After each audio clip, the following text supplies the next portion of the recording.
I am super happy. I cannot tell you how happy I am. I actually hear jingle bells in my head. Oh, wait, no, that's my earrings. Sorry. But yes, this is my favorite time of the year, the holidays. OMG, all of the food. Oh my goodness. I'm just imagining, I'm tasting it. The holidays can be so joyful and so stressful at the same time. You get to spend time with family, you get to spend time with your friends, you get to eat and exchange gifts. And on the other hand, there might just be too much for you to do. You might have to go out and buy gifts that you don't even know what to get people. You might be hosting and you gotta cook, not having time, not having enough time, or maybe not even having enough money. But today we're going to be talking about smart spending on the holidays. Let's get started.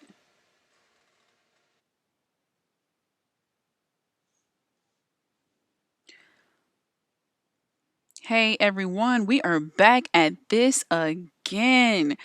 Before we even get started, make sure you download the free workbook. Click the link in my bio, tap the first button, and we're going to get started in about 5 minutes.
All right, if you're just coming in, we're going to be getting started in just a few minutes.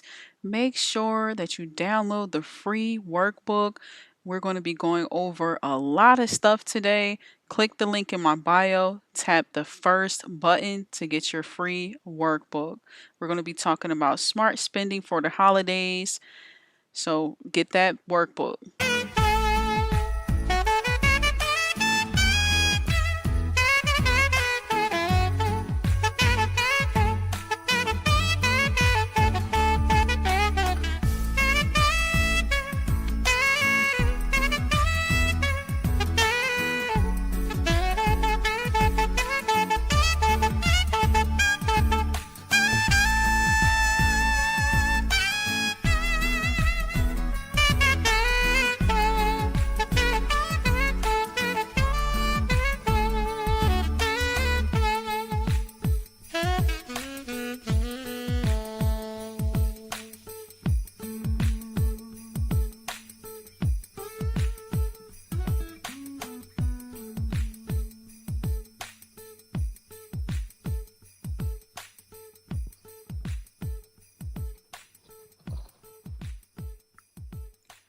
All right, everyone. If you are getting your free workbook, we're going to go ahead and get started. I'm going to tell you a little bit about myself. Just a little bit about me. My name is Juanita Walker, and I am a realtor, an author, a business coach, motivational speaker, and the CEO of two growing companies, 7th Avenue and GoTex Technology. I have helped over 1,000 families get in their dream home, fix their credit, and educate their families on how to generate wealth. Today, we're going to be talking about smart spending for the holidays and how to avoid overspending and accumulating excessive debt. I created this free webinar for those of you that participate and celebrate the holidays, Thanksgiving, and Christmas. Now, if you do not celebrate the upcoming holidays, that is a okay. You can benefit from this live webinar as well. The money management tips that we're about to go over can apply year round or during special occasions like weddings, birthdays, so on and so forth. So if you're here watching this live, go download the free workbook. Yes, I know.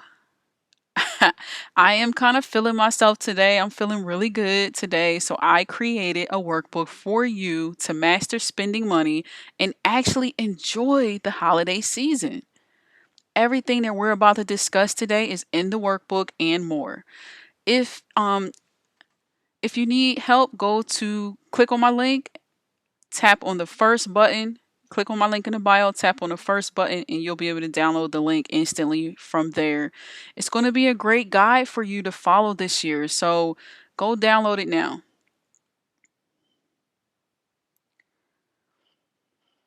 All right, and I told you all that we will be getting started in 5 minutes. So we are approaching that 5 minute mark. So if you are ready, you got your workbook or you got some type of notebook or paper and pen, type ready below.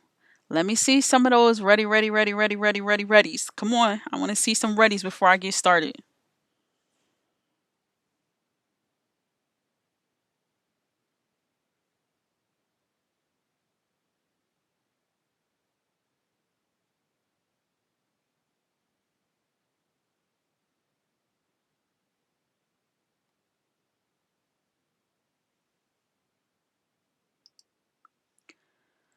The holidays, they can be joyful and they can be stressful.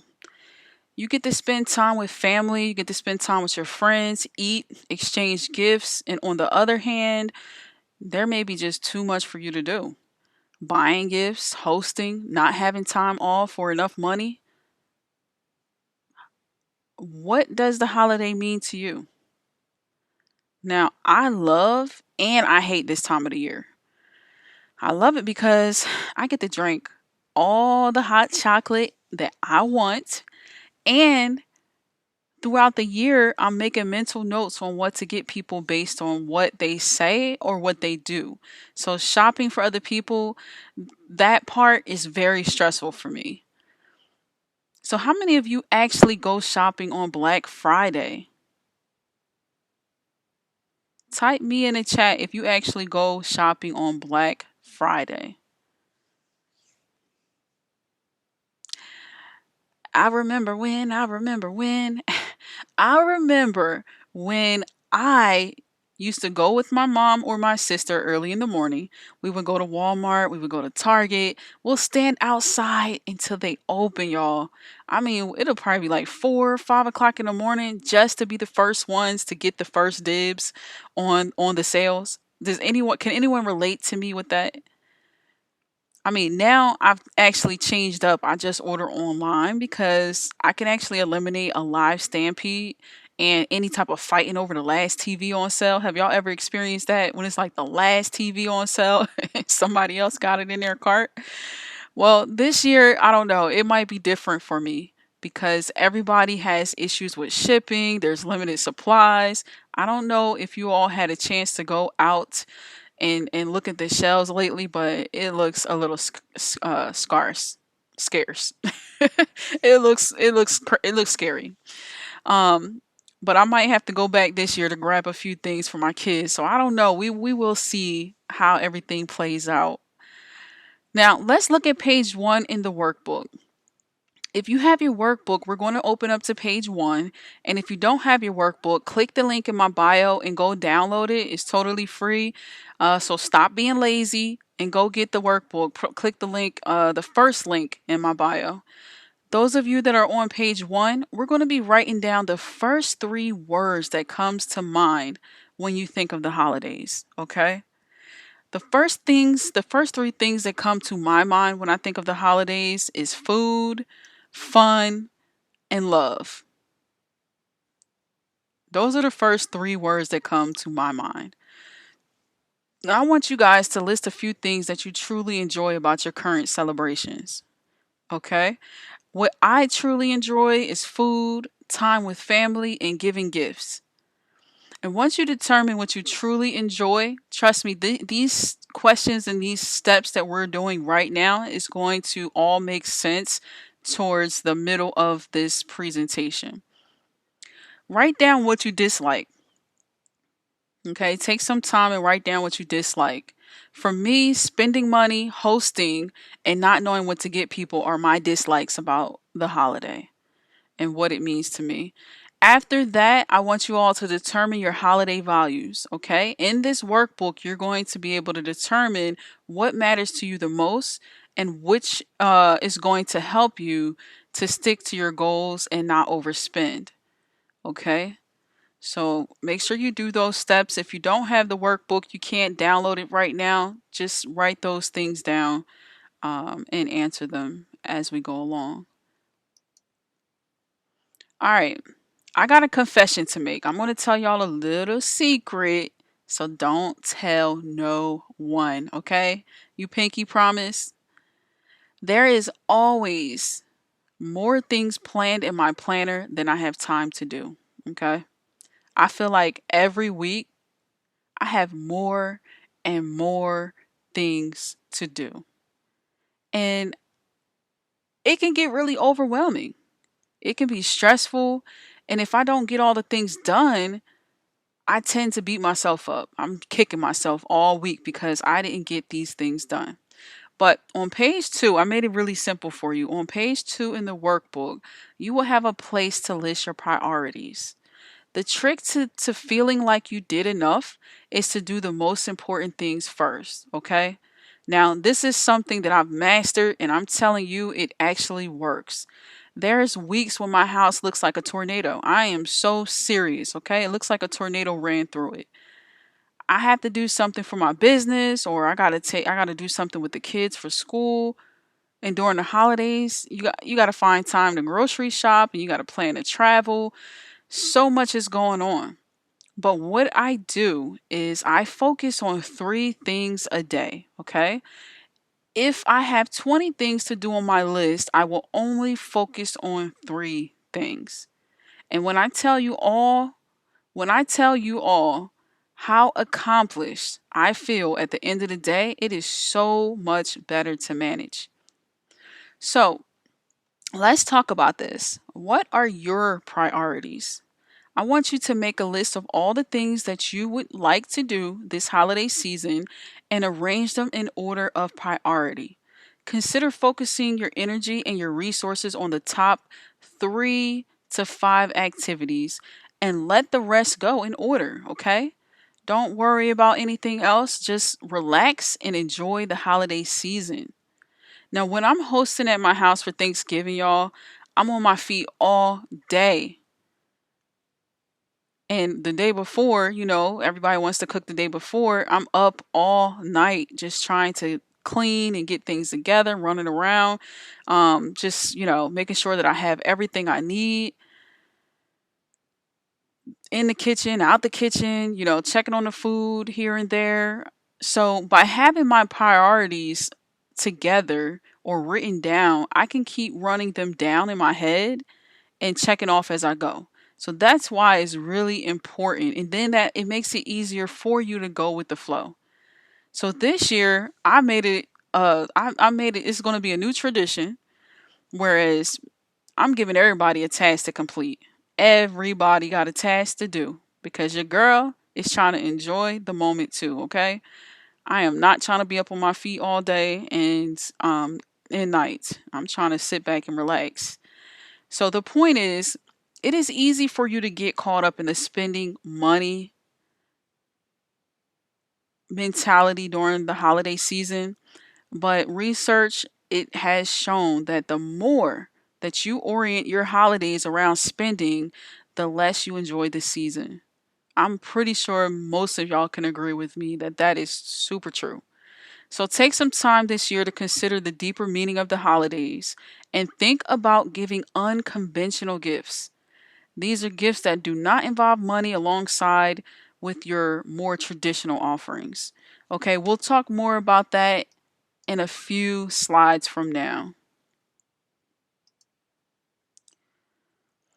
So, Let me see how many of you are following me so far. If you are following me so far, drop a yes in the chat. Let me see. Yes, yes, yes, yes, yes. Are you following me so far? Let's talk about why we overspend in the holiday expenditure cycle. All right, so it's easy, super easy to get into a holiday spending spiral. The first thing you're going to want to do is pull out your plastic to pay for all of those holiday purchases, right? It's just so easy. But what is the holiday expenditure cycle? Most people think it is spend money, pay bills, and get stressed. That's what most people think. But there are actually four big reasons why we overspend. Now, we have the urge to splurge because one, we're tempted by hard to resist advertising. Now, y'all know the stores are tricky when it comes to this time of the year. They know how to get your attention, they know who their target audience really is. There is no doubt about that. What I did find in my research is America is the undisputed king of advertising. According to a page called Statista, the US and Canada accounted for 40%, or about 174.4 billion of the 557 billion spent on advertising last year worldwide. That's crazy. But number two, one of the biggest reasons is that we have access to an abundant supply of credit cards. This reinforces that whole buy now, pay later type of thing. That whole mentality that we can just buy it right now and just we'll figure it out later. This is where you will want to make spending harder this year. Okay? You got to do a little bit more work this year. You're going to have to be a little bit more strategic. Know who you're buying for and what you are buying them.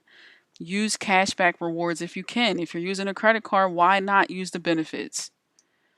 Number three, we have a fear of looking cheap.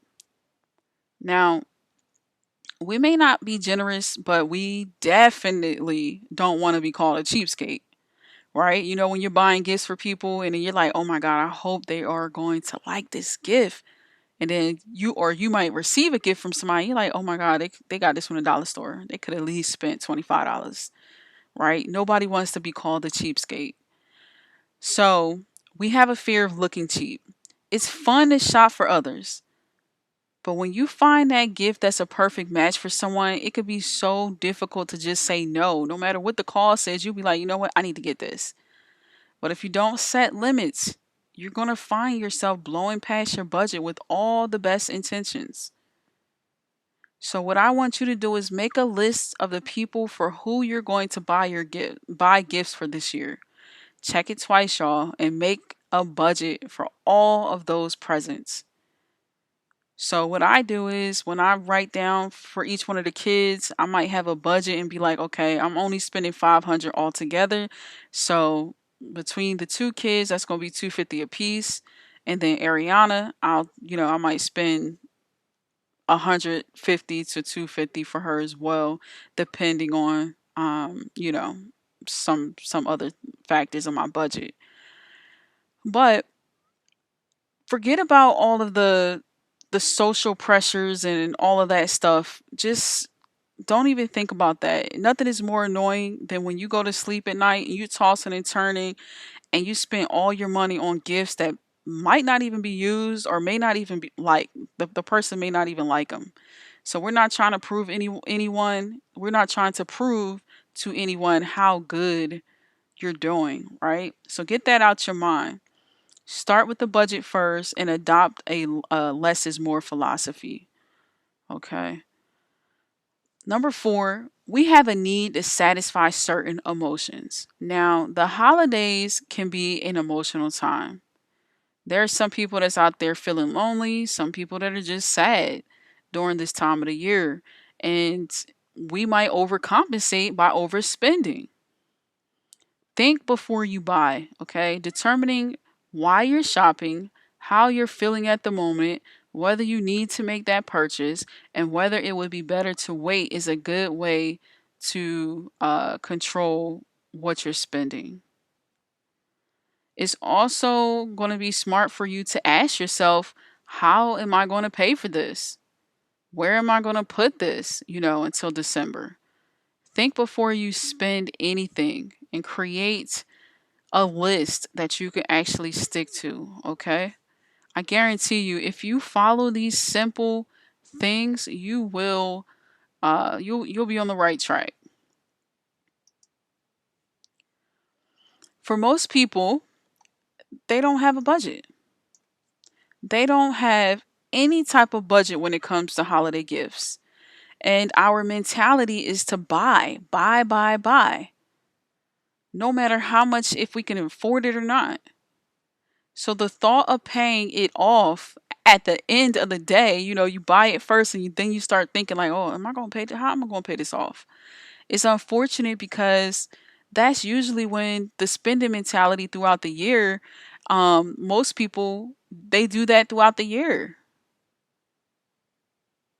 So when you're spending something now and you don't even know if you or how you're going to pay it back later, that's what a lot of you all are probably doing right now.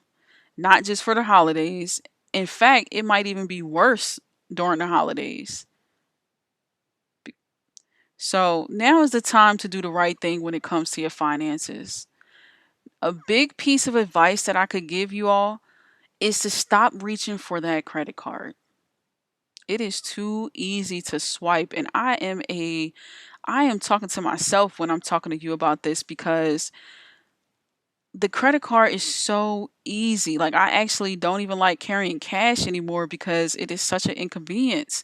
But the credit card is so convenient. You just swipe it and boom, there you go. You out, you in and out. But it's too easy to swipe and accumulate a big statement bill at the end of the month.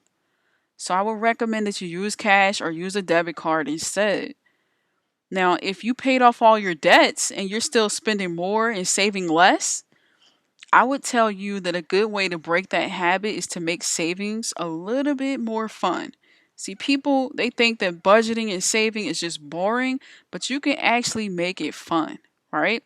This year, I challenge you to try something different. Make a plan, spend wisely, and evaluate the plan. When you save a small percentage of your paycheck, if you do that right now, by the time next year comes, you will already have money for the holiday gifts and you do not have to use your credit card. So, for those of you who've already started shopping, start saving a few dollars now for next year's gifts. And that this not only works for the holidays, but it can work for special occasions like birthdays and weddings. So keep that in mind. And before you start planning your holiday spending, review your current financial situation. Please take a look at what you have coming in and what you got going out. Ask yourself, do you currently have a spending plan? Do you know how much of your income you're going to be devoting to this holiday expenses? If you're going to take on debt, can you afford the additional monthly payments that's going to be coming every month? Ideally, you want to make sure your holiday expenses are planned for the year. But not many of us have that opportunity to do that. If you don't have a regular spending plan, you might want to start getting a plan before you actually start spending for the holidays. When you have a good plan, it's going to be the best gift that you can give yourself. Trust me, okay? It's going to help you get more money. It's going to help you have more money and also lower your stress. I'm telling you, like, I feel relieved right now just going over this presentation because I know that I have a plan and I have a limit and I have a budget. So when this year comes, it's just going to be what it is on paper. I need you guys to get in the habit of planning your shopping, okay? And when you plan your shopping, stick to the plan. Once you prepared your holiday list, only shop for what you intend to buy for each person, okay?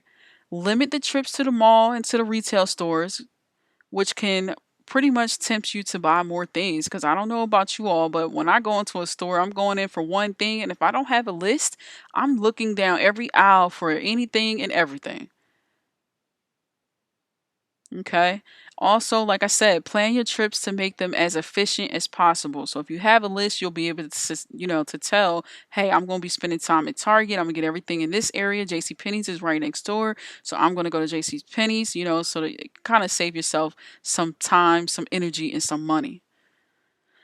Do your research before buying. This is super important, okay? You want to compare the prices, because just because one store has a certain price does not mean that that's it. There might be other stores that may have a cheaper price. You want to find your best deals first, okay? Keep in mind, not realtors, I'm sorry, I'm thinking about I'm thinking about something else. Keep in mind that retailers, they all advertise sales, discounts, and bargains. So you want to compare what you're shopping, check the prices online if you have to. Those are going to be the best ways to ensure that you get the best deal. Look for coupons. This time of the year, there's many discounts, promotions, coupons, shopping codes. These can all reduce your prices even more than the advertised sales that they may have. And a lot of the internet has a ton of coupon sites that that will provide you with information on the promotions and discounts for most national retail stores. So check it out.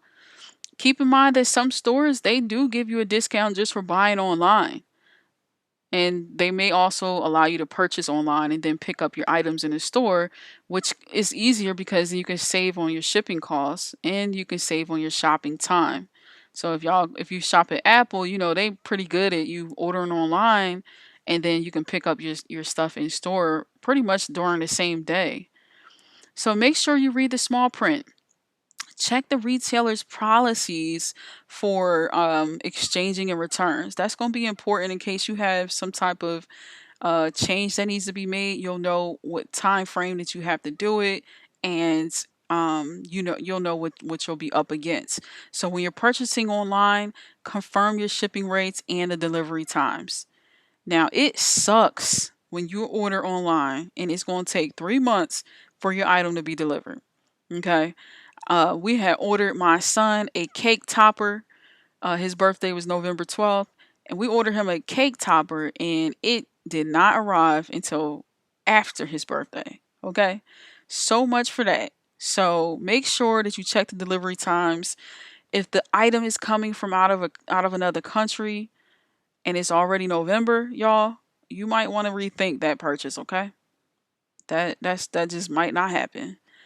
Shopping online is convenient and you can save money, but not if you end up paying a large shipping fee. Okay, so some of y'all wish buyers, and all those other websites that have the cheap product, the products is cheap, but then you're paying more in shipping than you are for the product. Uh, yeah, that's kind of pointless. So keep your receipts until after the holidays, just in case you might need to make an exchange, or you're going to give the gift to someone, they need to make an exchange or return. And also, you want to keep in mind that you want to keep aware of your credit statements and make sure that they are correct. Okay, because this time of year things do be happening out of nowhere. Lastly, you have to create an action plan. This is going to allow you to apply these techniques and stay within your budget. How are you going to do it? Are you going to get your kids to create something for their teacher instead of buying each teacher a gift? Like, these are the things that you need to ask yourself when you're creating this plan.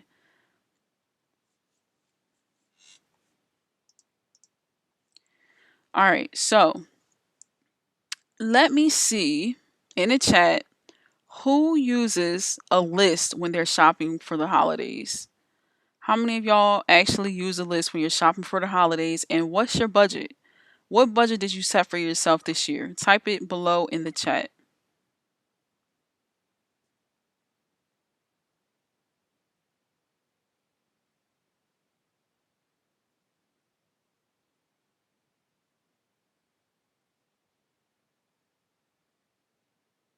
Okay. All right. So let's talk about a successful plan that consists of um, three parts: budgeting, which is the total amount that you're going to allocate for all holiday expenditures; the list, you're going to complete a list of all people and organizations that you're giving to; a schedule, these are the deadlines for completing holiday milestones that you may have. Now, when you have a good spending plan, this will provide you with numerous benefits and many aspects of your life. So, for example, if you have a good spending plan, it's going to help you live within your means, realize your goals, maintain a good credit history, and get more for your money, as well as achieve financial freedom. So, keep that in mind. It can reduce your stress. And today's time is hectic, okay? Y'all can probably agree with me. Less stress and more free time is a significant benefit than anything else. In fact, I think I know spending plan is one of the best gifts that you will be able to give yourself. Okay? I know that for a fact. Now, some people this year are going to blow their budget on gifts, on decorations, and by the time that they're ready to book their flight to see their family this year, they're not going to have enough funds. What do you think they're going to do next? What do you think? Mhm. They're going to swipe that credit card. Don't worry about it. I'll pay it back later. Rather than put yourself in that situation, let's establish some priorities, okay? So that you would know how to allocate the money in your budget. If the most important thing to you is getting to see your family, then your flight home is supposed to be the first thing that you should spend on. Then after that, you can work on your way. You can work your way down your list, so that way you're not out of funds by the fifth or sixth line item. So don't blow your budget doing these things. Okay, you want to prioritize what's the most important. For those of you with the workbooks, look on page 2. You're going to have a place to list your priorities. Answer the questions in the book. The questions are: what are your priorities? Make a list of all the things that you would like to do this holiday season and arrange them in order of priority. Consider focusing on your energy and resources on the top 3 to 5 activities and let the rest go. Let it go in order. That way you'll have a more relaxed and enjoyable holiday season.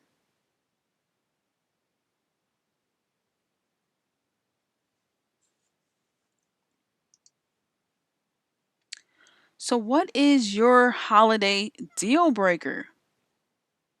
What things cause you to abandon your holiday budget? Is it having no plan, shopping without a list, or not using the list that you created? Now that that right there is my problem. I might create a list sometimes in the past.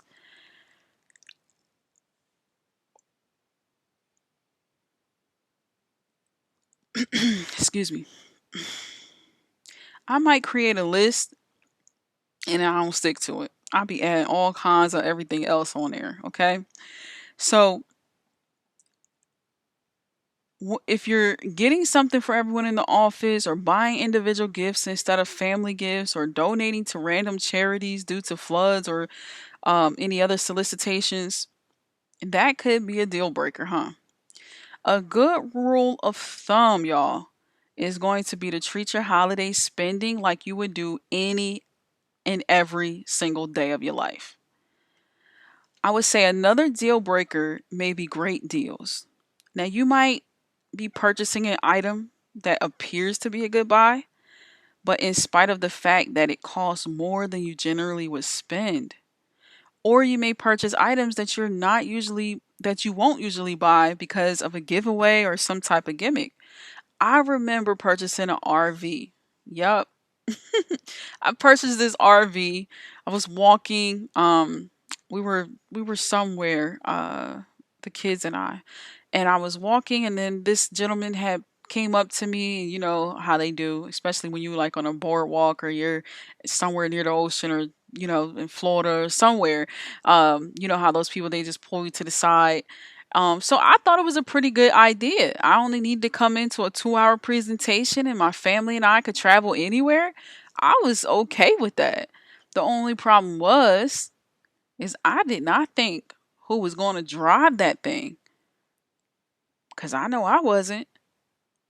I definitely didn't think how much I was going to have to spend to or pay to keep it over time. So it definitely was not a great deal after all. It was a good deal then, but then when I actually thought about it, that was not a good deal, because I that thing would have been wrapped around the tree if I had to drive it. But anyways, um, it's almost impossible to avoid the advertisements that you might see during this holiday season. There's no lack of sales, no lack of discounts, and no lack of bargains. They are everywhere, and it's easy to get caught up in the marketing hype. You got to ask yourself, is it really a bargain? If it's a product or if it's a service that you need, that you really do not need, or will you use it? Am I going to use this? Is this something that I really need, or is it something I really can go without?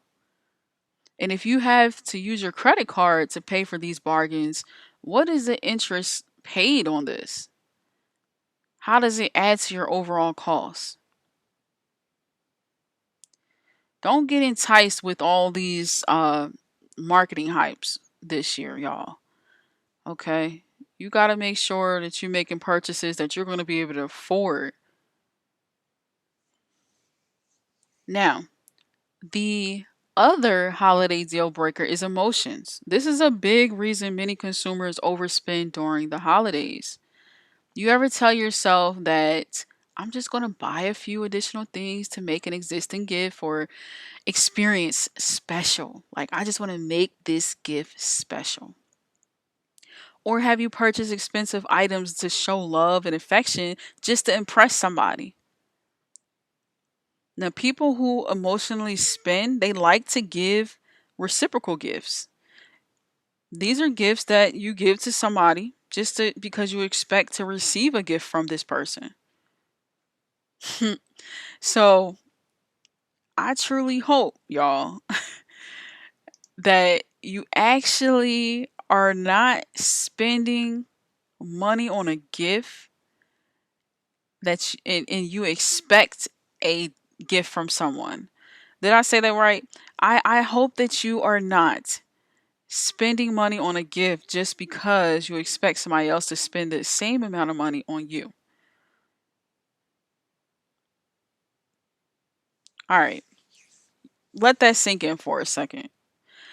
So, holiday deal breaker number 4, the best intentions is when you are buying items to make food, decorations, or gifts that are never made.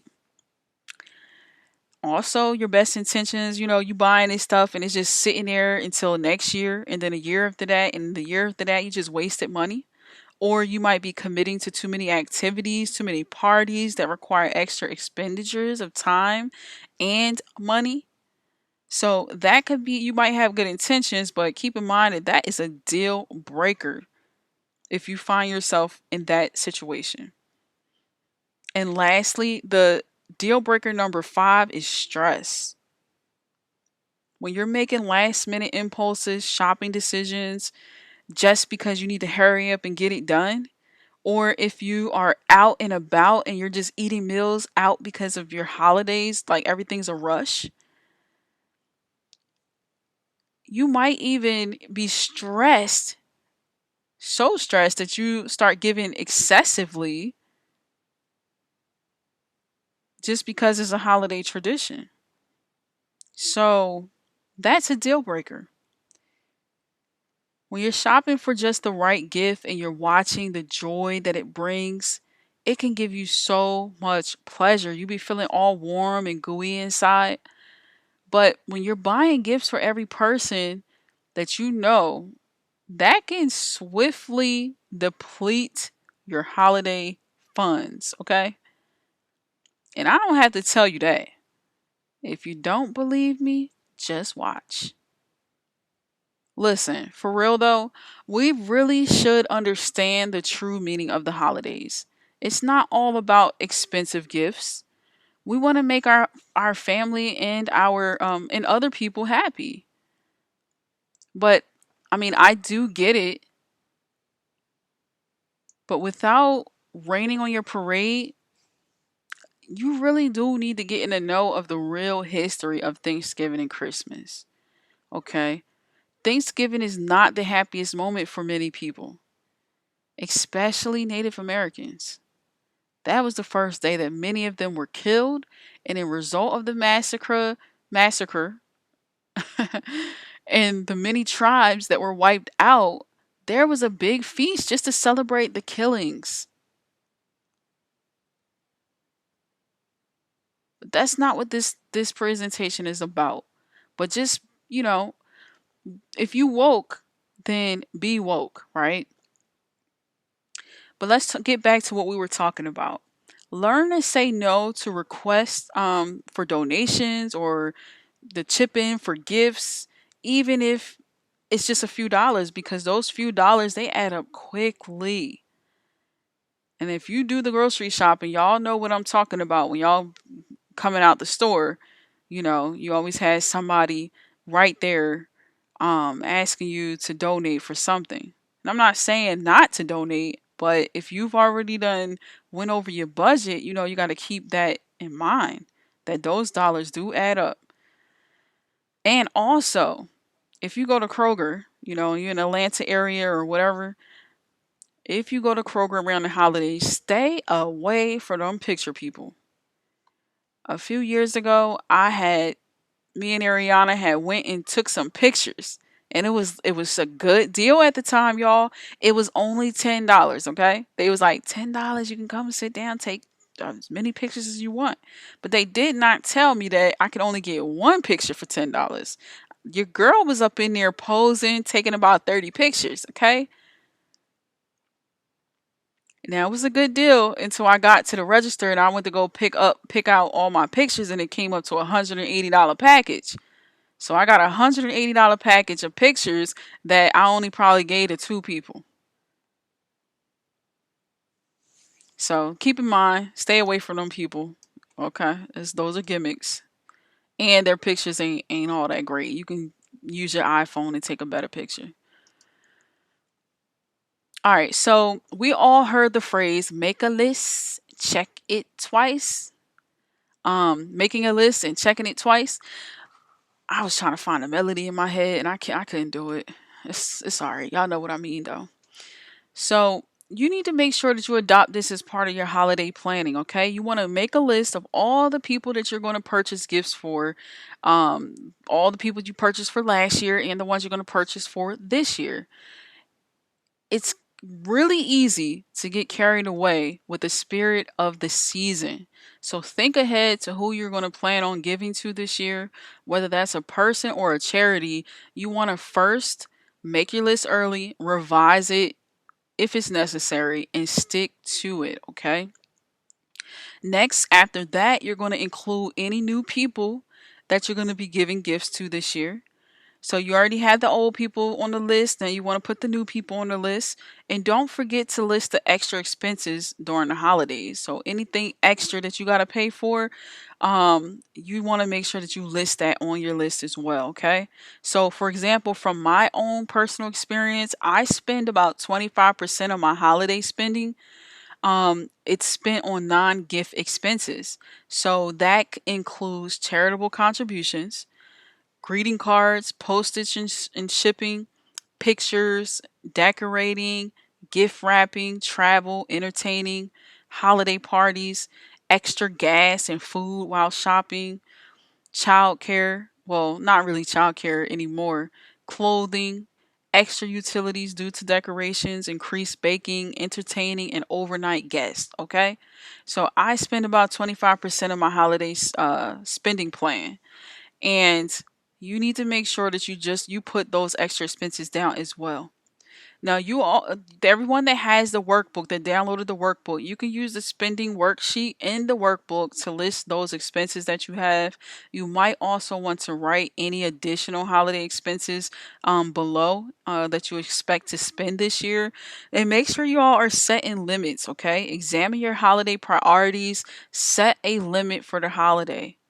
It sounds like it's simple to do, but during this busy season, it can be really hard. So you got to make sure that you put your list down so you know when you got to say no to buying things and giving things and doing things. Okay? So this is why we found our why in the beginning. If y'all remember when I told y'all that this is stuff that we're going to talk about somewhere towards the middle of the presentation, you need to know what your why is. And this is why we put that together in the beginning of the webinar. So now you know what is important to you and your family. And now you can make a list based on what you should spend and what you should save, right? If you find that you're spending out of habit or obligation or guilt, you might want to reevaluate those purchases that you're making. Focus on your money and on other expenses and your spending limits for the holiday. Okay? If you are one of those people that just habitual spend and you just feel obligated to spend, or you just feel guilty and you just think you need to spend, use your list. Make sure you're setting a limit for what you will spend on each category. Or better yet, I would say for each purchase that you're making, make sure that you're setting a limit. Once you have set a limit on all of your categories or the purchases that you're making, make sure you're adding these figures to determine your holiday spending limit. Okay? What is the maximum that you're going to spend on holiday expenses this year? And make sure you're being realistic about limits, and make sure that I know I'm saying make sure a lot, it's kind of annoying me, but make sure that whatever you elect to spend will not exceed what you can afford, okay? That's very, very important.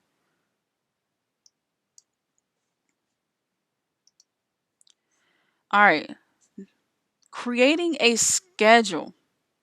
You want to create scheduled deadlines for major holiday activities. What that means is on page 9 in the workbook, you're going to see in the table that this can be used as a guideline for creating a schedule, okay? When you're spreading holiday tasks over the year or you're making the holidays less stressful, you need to have a schedule. For example, in January, you might be buying holiday items since they're often on sale around that time, and then place them somewhere in your home until you need to give them away. In July, you might be planning on flights because the plane tickets might be a lot cheaper. The bus tickets or car rentals might be cheaper than they would be if you were to do it closer to the holidays for November or December. Because I'm thinking, like, yeah, if you buy a ticket in July for July, then that's, around the holidays, it might be a little high, but you get what I'm trying to say. If you buy a ticket in July for October or November or December, it will be a lot cheaper if they allow you to buy it that far out. On the next page of the workbook, you're going to see a few tips to save you money and time. And a few of those tips for the people who don't have the workbook, you need to make sure you go download it, click the link in my bio, and click on the first tab to download the free workbook. But in the workbook, you're going to see some other tips to save money and time, like food and entertainment. You can have others share in the meal preparation. So if you all have a potluck or some progressive dinner, you can make foods ahead of time and freeze them. You can use a list when grocery shopping and try to leave the store within 30 minutes. So give yourself a time limit when you're in the store. You can buy store or generic brand items. Y'all know some of them generic brand, store brand items, they taste better than the name brand stuff. So don't be sleeping on those store brand items. You can buy larger quantities of groceries at wholesale discount, Sam's Clubs and stuff like that. But only if you can use it up, because if you actually buy too much, then that's really wastefully spending. So you want to make sure that you getting stuff that you know is going to be gone, right? It's going to be used, it's going to be ate, or whatever the case may be. You can use coupons and online services. You can use the food already in your freezer and your pantry before buying more. So make sure when you're doing your list, you checking your cabinets, you checking your refrigerator, because I've done that so many times where I just start putting stuff down on the list. I go buy it. Then when I come to put everything away, I realize I already have that item. I could have just looked in the cabinet. So make sure that you look in your freezer, your pantry, your cabinets, whatever you have. You can have a musically talented guest play an instrument or lead singing of songs. You know, if you are one of those type of people who likes the live entertainment. When it comes to entertainment, you can play old fashioned card games or board games to encourage, interaction amongst your guests. That is what we're going to be doing this year. You know, we have a couple games that we're going to be playing uh, for fun.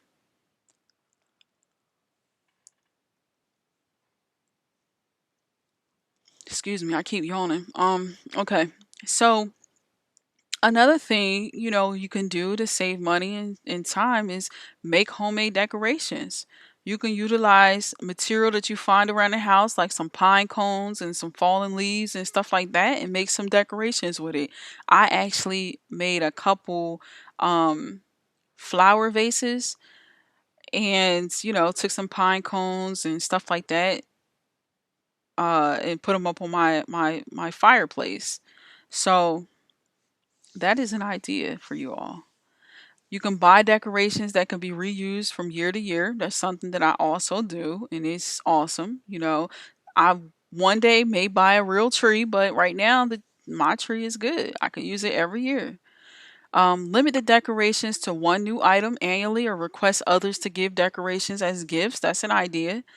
And then some other things that you can do, you can look at the list, and I'm not going to read every single one of those, but you can actually take a look at that list and see some other ideas for you to save money and time. All right. This is important. We have the gift giving options. If you're looking for a way to reduce expenses this holiday, consider some lower or no cost alternatives. They're much better than expensive gift giving. I can tell you that from experience. But when you're giving gifts, it's important. This is an important aspect in a lot of people's lives to give gifts, and it's a holiday tradition for a lot of families. So before spending money, I would say you need to ask yourself these questions, okay? Will this actually benefit the recipient? Am I sure the cost and the number of gifts I'm choosing won't hurt my family's needs or mine? Am I operating out of guilt or giving to prove something or impress someone? Now, and make sure when you're doing this, you're looking at every purchase as a choice, okay? And know that sometimes the gifts that mean the most, they cost the least. Be creative, look for ways to include the time and talents of your entire family in gift alternatives. And I think, just by creating this presentation, I think we're going to be giving a lot of homemade gifts this year. But keep in mind that just because they're homemade, that don't mean that you ain't put a couple dollars in it. I mean, you may be spending more money than if you were to buy it outright already put together. So keep that in mind as well. But gifts that you can make, these are easy and they don't cost as much. Homemade cookies, they're always a welcome present. And children love to decorate the cookies. So that's an awesome thing to get your children involved with. If you have a holiday food that's traditional in your family, introduce it to your friends. I know last year my sister, she made some candy, like chocolate covered pretzels and cookies and Christmas stuff, right? She made Christmas cookies from scratch, and she had it in a nice little canister, and she sent it to us, and that was amazing. It was a great gift, and it definitely was a thought that counts. You can give a gift that you made yourself. People appreciate the time that you spent in making something special. Most people, majority of the people. You might have some people that look at you upside down, like, I know you ain't just buy me something that you made. But to be honest, it is the thought that counts, and the time that you spend to actually put that together is also the thought. It's a good thought. Make a coupon and give it as a present. This is awesome. You can always have someone redeem like something like, hey, this is redeemable for babysitting or time alone or something like that. So you can make a coupon, or you can just say, hey, I'm just giving you time for this. You can have homemade crafts that are another great gift, for children to give. You can mow your neighbor's lawn, spend the entire afternoon doing whatever you want with your child, whatever your child wants to do. Those are things. Run errands for an elderly family member. Change the oil in a friend's car. I don't know about all that, but that is a good idea for some of you who are interested in that. Help your brother with his taxes. Help a brother out.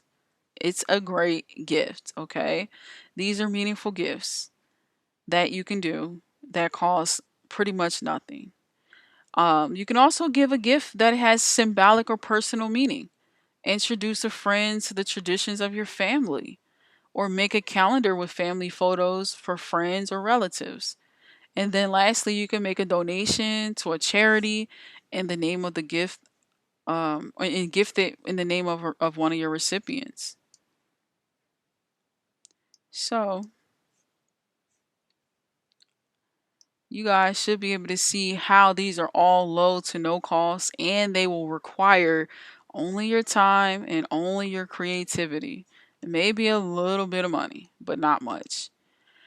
So during the holiday season, people are making greater purchases than they would ever do in the whole year.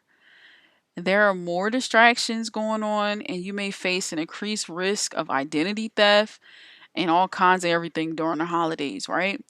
During this busy time, you have to get into the habit of spending wisely. So when you're using your credit cards, you need to make sure that you're doing it wisely. You want to make sure that if you're using a convenience check or deferment billing, which is really buy now and pay later, that you are aware of what you're doing and what the consequences are. Also, be aware of potential financial safety issues, okay? These happen all year round, but pay particular attention to this stuff during the holiday season, because this is when they are through the roof, okay? Identity theft it's super big during the holidays. I remember a few years ago, I was out shopping and I stopped by a gas station, and a few days later my car was compromised. Or I noticed that it was compromised. And I was in Georgia, and whoever used the card was all the way in Texas somewhere. So, you got to keep in mind, you got to keep up to par with what you're spending. You need to be aware of all of that stuff. And then my sister, like 2 Christmases in a row, her information was taken twice in a row. I don't know if that was an inside job or not with her bank, because that was a coincidence, but just be careful, okay? Things that you want to consider: you want to maintain control of your debit cards, control your credit cards, your checkbook, and any identifying information like your social security number, your date of birth, those type of things. You want to know where these items are at all times, and only carry your cards that you are going to use. And this is going to protect you in two different ways. One, if you lose your purse or wallet, you know exactly what was lost, and then you can actually be able to report it immediately. And on the other hand, you'll be less inclined to overspend if you don't have all your financial resources at your fingertips. Now, most of us, like myself, will have all my cards in my wallet. I think I'm going to definitely try just taking one or two that I plan to use, or maybe even going to get cash out and then go and purchase the items that I need just to stay within my budget. So you want to know who you're doing business with. I mean, this is really important when you're doing business online or over the phone. You want to avoid being scammed. You only want to give out identifying or financial information to companies or groups that you have initiated the contact, not them calling you, telling you they got a discount for you and you won and all this other stuff. No, if they called you, you didn't initiate it, it's a scam. Hang up and don't give them no information. Around this time of the year, a lot of my customers be complaining a lot because they have so much um, identity theft or something that was compromised around this time of the year. So you definitely want to be aware and know how these people are doing these things so that when it happens, if it happens to you, you will be able to handle it. Make sure you're reviewing all your statements upon receipt and verify all your transactions. Make sure they accurate because a lot of these people, these merchants might, you spend $100 and they might say 200, just because. So if that does happen, you want to make sure you're immediately report it to your bank, your card issuer or whoever it is. The sooner that you act, the sooner that you can minimize your damages. Some stores they may offer plans for you to buy now, pay later with no interest, and then they give you like 3 months or more to before your bill arrives. You might want to think about that before you actually do it. When you're using the buy now, pay later or the deferred billing plans, you got to make sure that you're going to pay your bill in full upon receipt, okay? And this will help you because you'll benefit from an interest-free loan if you do it within before the time that they send out that bill. Think twice about the skip a payment offers. If you ever receive a skip a payment offer, many credit card companies invite their card holders to take a holiday from payments. Um, so basically, after the holiday season is over, then you will have a payment, basically. Beware of this because interest rates they will charge and they will accrue on your balance. Okay, so even though you're not paying it, those interest rates will still be on your bill. Oh, excuse me. Oh, I'm yawning again. All right. Therefore, when you if you decide to do a skip a payment offer, just know that your holiday expenses that can add up even more. It can cost even more. Okay. All right. So when it comes to spending wisely and carrying a balance, you want to make sure you're going to be paying off your credit card balance over. When you're paying your credit card balance over time, it could take much longer than you expect for it to be paid off. A lot of people are unaware just how long it takes.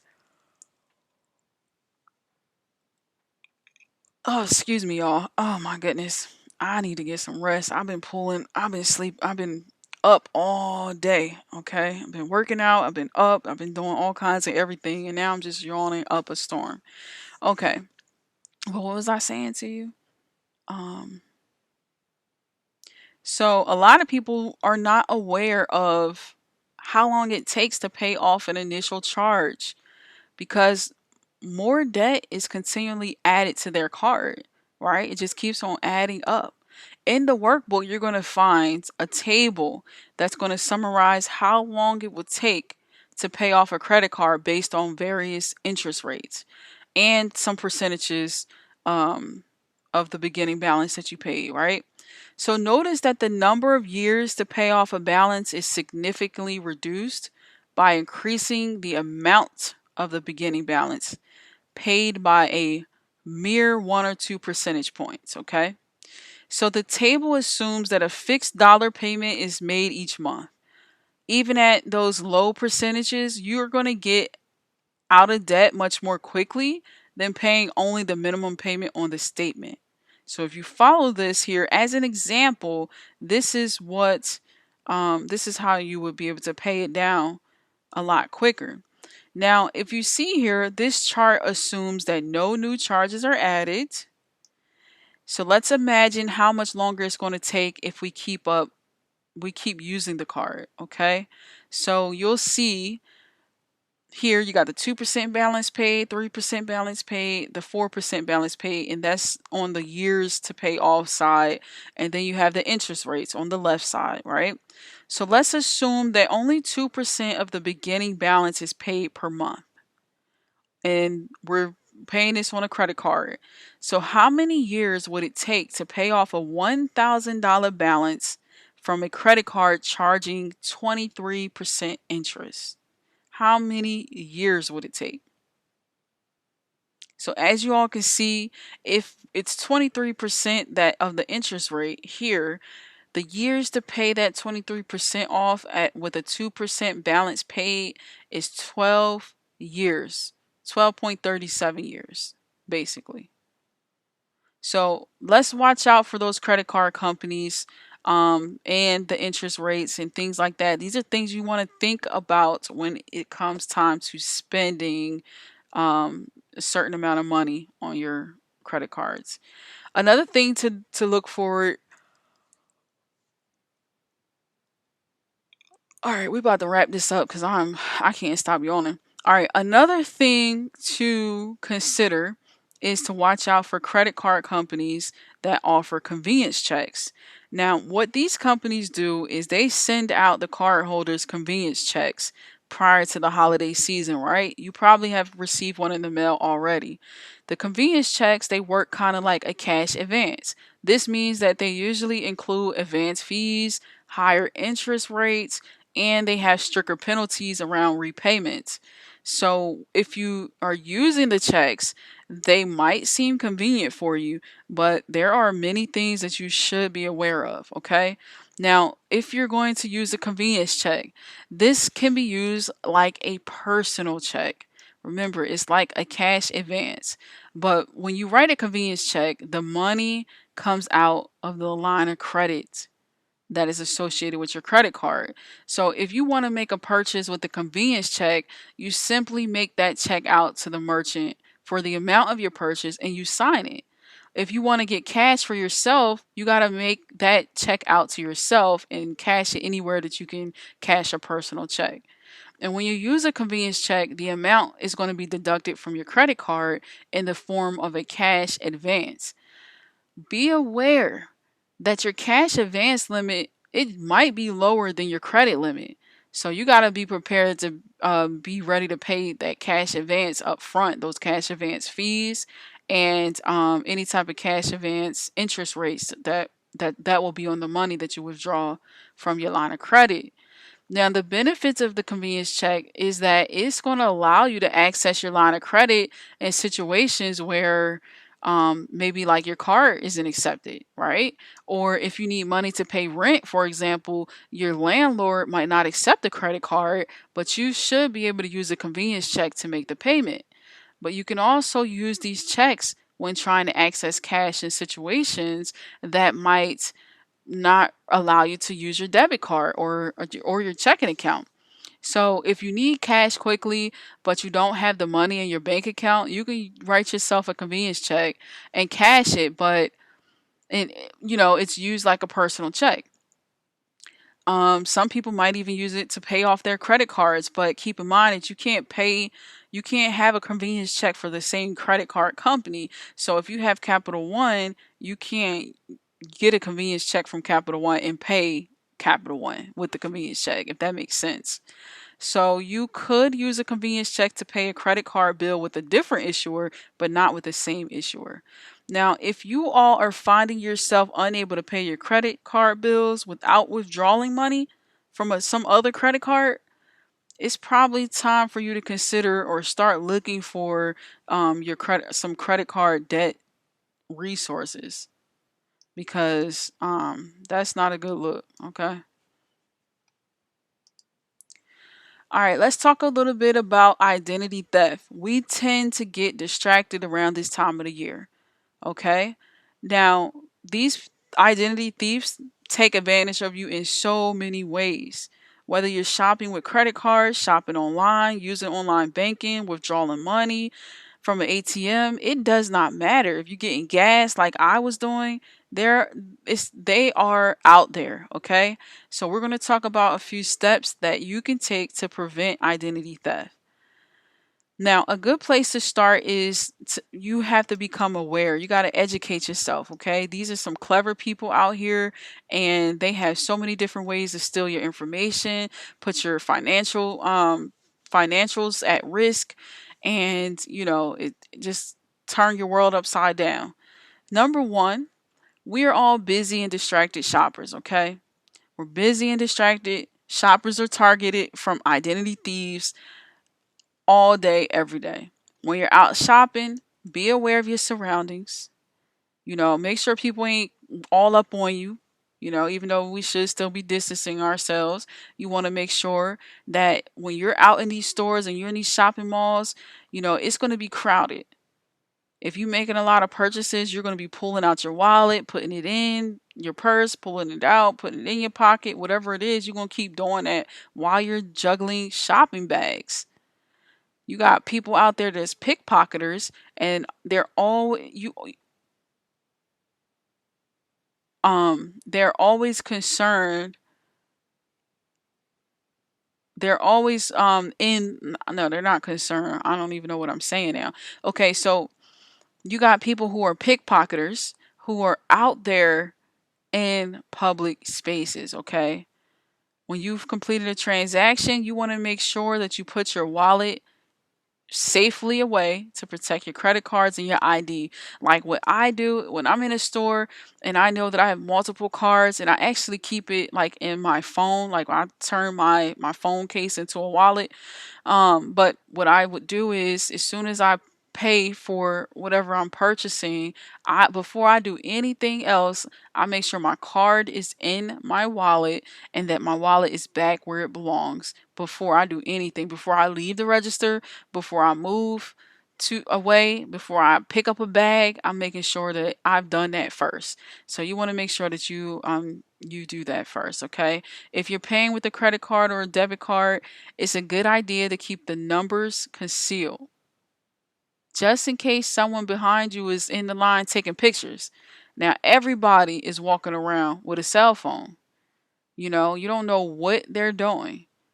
So it might look like they might be texting somebody. It might look like they just doing a selfie or they on live. But it's possible that they could be identity thieves, and they could be taking a photograph of your credit card, your debit card number, your expiration date, and even your full name. So, number two, identity thieves prey on online bargain seekers. So, if you are one of those shoppers that choose to avoid the shopping centers because of the crowds, and you like to shop online, which I actually like shopping online, most retailers, they're going to provide a safe and convenient system for you to make your purchases online, but you want to make sure that you look out for any potential scams, okay? Scammers are out there taking advantage of these people, or of people, I should say, that desire to get things cheap for bargains. So if you receive an email or you receive a text message that's offering you a name brand merchandise at a discount, it could be a scam. And you really may not be able to tell because the messages will look official, but they could be scams designed to get your financial information as well. So don't click on links if you don't recognize the sender. If you really didn't initiate a communication, don't click on nothing. I wouldn't even respond. If the message is legitimate, it's normally safe to visit the retailer's website directly. So what that means is, if, say for instance, Amazon says, "Hey, we got a Black Friday sale. Click on this link to get 50% off on everything." Then you click on the link and it looks like it's an Amazon website, but it's a scammer. So here's the thing: if it's a legitimate site, instead of you clicking on the link that came in your email or your text message just randomly without you initiating it, then you can just go to Amazon.com and just search the site directly. That way you can see if that is real, if that email is actually real. If it is, everything that they said in the email should show up on the website. Okay, this way you'll be sure that whatever you're doing is not on it's not on a fake website. All right, before you enter your payment information on a retailer's website, make sure you look for that lock symbol at the top of the web page. Normally it's in the address bar to the left of the address, but this symbol is going to indicate that the web page is encrypted and that your information is protected from criminals, okay? Criminals, they can access your information sent from a public Wi-Fi. This is a huge one. When we're out and about, your phone moving slow, you need to jump on the Wi-Fi, or maybe you got some downtime while you're out shopping for the holidays, and you want to go check your bank account or your credit card statement, and you're connected to a public network. Now, when you're monitoring your financial data, whoever else is on that network could also see your information as well. It will be over an unencrypted network. So you want to make sure that your information is not at risk, because criminals can easily access that information because you're on a open network that a lot of other people are on. Okay. So keep in mind that number four,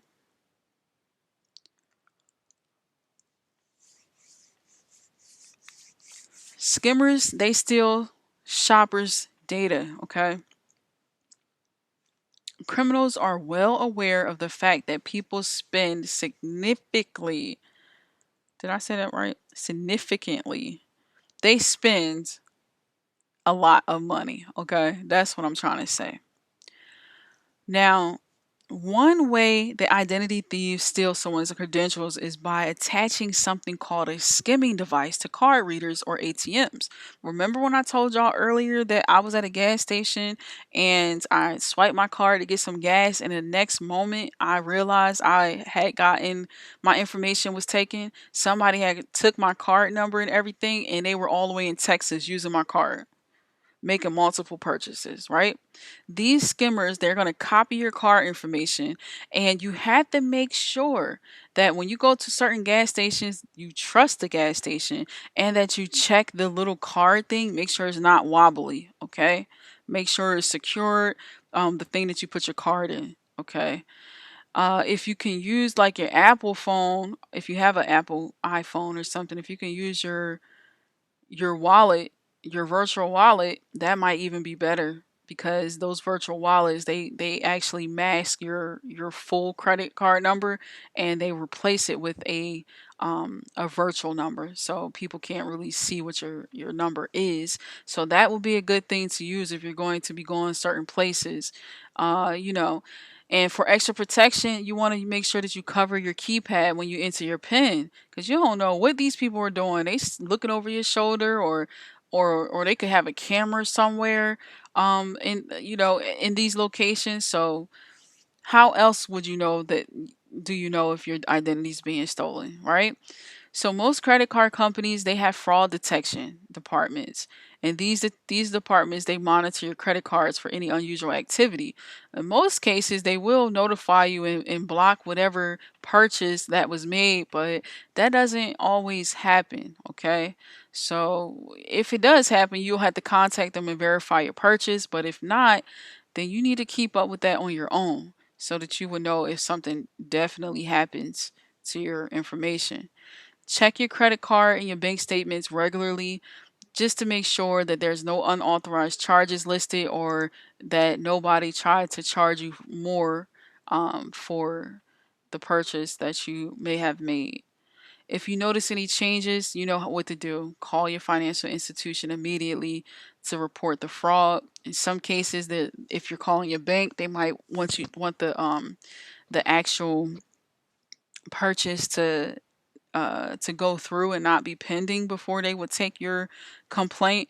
But just make sure that you call in anyway so they can put that in the notes. And if you're concerned about protecting your identity going into the holidays, consider enrolling into the Identity Queue protection so that you can make sure your personal information doesn't fall into the wrong hands. Okay. You want to regularly monitor your credit reports and your scores, which you can do with Identity Q. If it can help you know if you have new accounts, if your information has been exposed on a dark web. It can help you in so many different ways. If something was opened up in your name without your permission, like it will notify you. And also any accounts that are listed in your credit file that may not be yours. So if you want Identity Q, take a picture of the QR code. If you want to get started with Identity Q, it's $1 for 7 days. Try it out. Just take a picture there, and it will take you directly to the website. I'll give you just a second, just in case you wanted to take a picture. And if you want more information, you can always click the link in my bio and you can go into the site and read for yourself the benefits, and see if it is something that works for you. Okay. So we all know that the holidays is not just about me and mine or you and yours. It's about giving to others and making a difference in someone else's life. Okay. If you have not done this before, you got to try it. I mean, it makes you feel so much better. Like you will be super pleased once you give, if you give something to someone. It could be your old clothes or maybe a meal or something. If you just give, to someone who needs, you will feel the goodness, like just the warm gooiness inside. Like you will feel like you just accomplished a lot. Okay, it is the best feeling in the world if you haven't tried it before. There are so many ways to help. Okay, it's not always about money. There are so many different methods that you can try, and a few of them are: one, you could give money. You have nonprofits that certainly need funds to keep the lights on and further the work that they're doing. You can give money straightforward, where you can have it come out automatically out of your accounts, or you can just pay manually. Consider setting up a monthly donation. I've done that quite a few times, where for a whole year I funded certain places where it just took the money out of my check directly. Make sure that you add a charitable giving as a line item in your budget. So when you are budgeting on that list, you put down that, hey, this is for charity. So that way you're allocating your funds for this purpose and planning wisely for the commitments that you have made. Number two is time. Some nonprofits need lots of volunteers. I've done a lot of volunteer work, whereas helping pack certain bags for people who need food. You can go to certain local churches or things like that, food banks, and sort out the food donations. Or you can join a suicide crisis line, where you need to be trained to do that. But you can do that, and actually they have ones which you can chat, where you just be the I'm sorry, I've signed up for one before where it will allow you to do chatting, right? So you will be like the little chat person when someone calls in and say that they need help. They actually train you to do it, so it is a really unique experience. If you're interested in it, you should try it out. You might even be able to answer phones, volunteer income tax assistance. They have some sites that need people to prepare taxes. So that's a good idea. Just give your time. So many different ways. So many different ways. I'm telling y'all. A couple websites that you can actually go to check out these different opportunities. One that I use the most is volunteermatch.org. And they also have one that's onebrick.org and justgiving.com. Those are the three main ones that I know of, but there is so many more. You might want to check with the company that you work for. They might have their own volunteer system that you can look up things in your area. And if you are not able to find anything in your area, which I don't believe you would have trouble doing that, but if you're not able to, then you can find online volunteer positions that you can actually do. Okay. Another way to give is personal items. Many of us have clothing and household goods that we do not use anymore, we don't want anymore. You got charities such as the Goodwill, the Salvation Army that accept donations of items in good condition that can be resold. Now, for me personally, I had my experience with Goodwill and Salvation Army. So I normally would give my items, my clothing or household goods to people who actually need it for no cost, right? So they don't have to rebuy it. I'm giving it to them for free. So you might be able to find places that would benefit you, or be uh, be whatever you're looking for. Um, that could help. Okay. So if you want to do that, go online and try to figure out what is in your area and who needs help in your area. If you have a vehicle that you want to donate, you can donate cars, you can donate trucks, boats, airplanes. Just be sure to contact the nonprofit first to make sure that they can accept those type of donations. Otherwise, you might consider selling the vehicle and donating the proceeds to a charity, right? If you are investing, you can donate some investments to charity and reap significant tax savings. Those details you could find online. Contact the nonprofit first, make sure that they're set up to accept donations of investments. Another option would be biological donations. Even though these type of donations are not tax deductible, they can still be life-changing for someone. So you can consider donating your blood, your bone marrow, even your long hair, that is used to make wigs for cancer survivors. Organ donation card could be helpful, and you can keep it with your identification so that others are clear on your wishes. Okay? Well, you will want to complete an organ donation if you haven't. Okay. So those are the ways to give. Okay. Those are this season is not all about us trying to please our kids and our loved ones. We need to think about other people as well. Okay. Be the lender, be the giver. Okay, and not the borrower.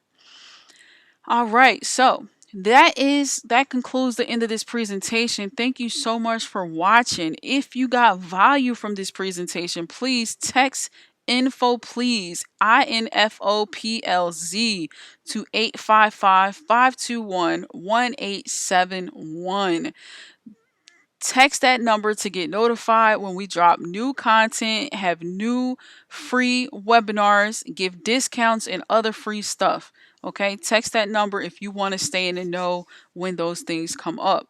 Take a picture of the QR code and follow us on Instagram. Follow us on Instagram. Follow us on Instagram. Come on now. You gotta like, you gotta follow, you gotta share. All right. If you know somebody who would love to, who would benefit from what we talked about today, please, please, please share this with them. It should be up on my page after after we end this session. Okay. Click the link in my bio to see what you've been missing. Until next time, happy holidays to you and yours.